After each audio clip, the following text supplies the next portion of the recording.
सबसे ज्यादा पावरफुल दिमाग इंसान का होता है, लेकिन वो हर उस काम को करने में बहाना बनाएगा जिसमें उसे ज्यादा एफर्ट्स लगते हैं। चाहे फिर वो काम सही हो या गलत हो, वो फिर मैटर नहीं करता।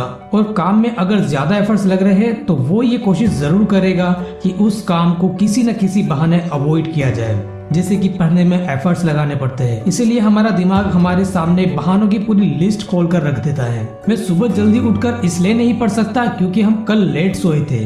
तो क्यों लेट सोए थे भाई?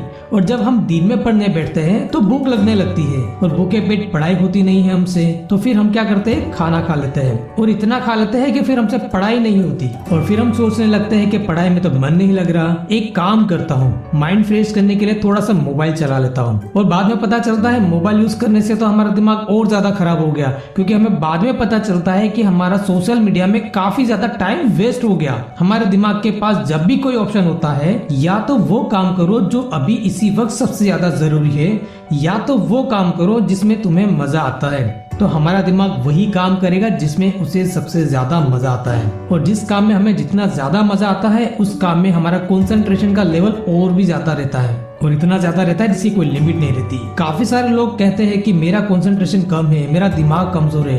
कोई कमजोर नहीं है दिमाग आपका। ये देखो कि तुम्हें कौन सा काम करने में ज्यादा मजा आता है, वहीं पर आप चेक करोगे ना तो आपका कंसंट्रेशन काफी ज्यादा आपको देखने को मिलेगा। तो वहाँ पर आपका कंसंट्रेशन कहाँ से आ जाता है? तो यहाँ पर कहने का मकसद ये है कि अगर आप अपने दिमाग की पसंद के हिसाब से चलोगे तो पहले वो वही काम करेगा जिसमें उसे मजा आता है और एफर्ट्स कम लगाने होते हैं। और याद रखना, मजा ज्यादातर गलत चीजों में ही आता है। आज तो आप अपने दोस्तों के साथ खड़े हो, पर एक वक्त ऐसा आएगा कि कुछ दोस्त आपसे आगे निकल जाएंगे और कुछ दोस्त आपसे पीछे रह जाएंगे। इसकी वजह क्या है पता है आपको? हर एक इंसान के पास चॉइस होती है और उसमें से कोई भी एक चीज उस वक्त के लिए आपको चॉइस करनी होती है। अब आप पर डिपेंड करता है कि आप किस चीज को चॉइस करते हो। उस काम को करते हो जो कि आपके लिए सच में जरूरी है, या फिर आप उस काम को चॉइस करते हो जिसमें सिर्फ आपको मजा आता है और बेनिफिट कुछ भी नहीं है। एक बात को याद रखना, जैसी आपकी चॉइस होगी वैसे ही आपका फ्यूचर भी बनेगा। आपकी यही चॉइस आपका फ्यूचर या तो ब्राइट करेगी या तो फिर ब्लैक करेगी। एक और बात याद रखना कि अगर आप लाइफ में सच में कुछ करना चाहते हो तो आपको रास्ता जरूर मिलेगा, लेकिन फिर भी अगर आप कुछ नहीं करना चाहते हो तब भी डोंट वरी, आपके दिमाग के पास इसके लिए काफी सारे बहाने ऑलरेडी मौजूद है। अगर बहाने बनाने लग गए तो जहाँ थे वही रह जाओगे या फिर उससे भी पीछे चले जाओगे।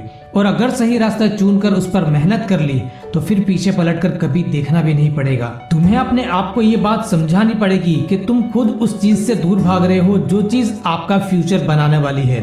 और ये भी बताता चलो कि आप सिर्फ मेंटल प्रेशर और आलस की वजह से भाग रहे हो, जबकि ये बात पहले से आप जानते हो कि बिना मेहनत के कुछ भी नहीं मिल पाएगा। अभी इसी वक्त अपने आप से कहो कि मैं तैयार हूँ हर वो काम के लिए जो मेरे लिए अभी सबसे ज्यादा जरूरी है। अब उस काम को करने में चाहे कितना भी एफर्ट्स लगाना क्यों ना पड़े, मैं एफर्ट्स लगाऊंगा और काम को अच्छे से पूरा करूंगा। देखो, शुरुआत में तो थोड़ी तकलीफ जरूर होगी क्योंकि तुम्हें मेहनत करने की कभी आदत नहीं थी, पर मेरा यकीन मानिए थोड़ी तकलीफ के बाद आपको वो सुकून मिलेगा जिसकी सच में आपको तलाश थी। अगर ये वीडियो आपको जरा सा भी हेल्पफुल लगा हो तो अपनी राय कमेंट में जरूर बताना। मिलते हैं अगले वीडियो में, बने रहेगा मेरे साथ टॉपर स्टॉक में।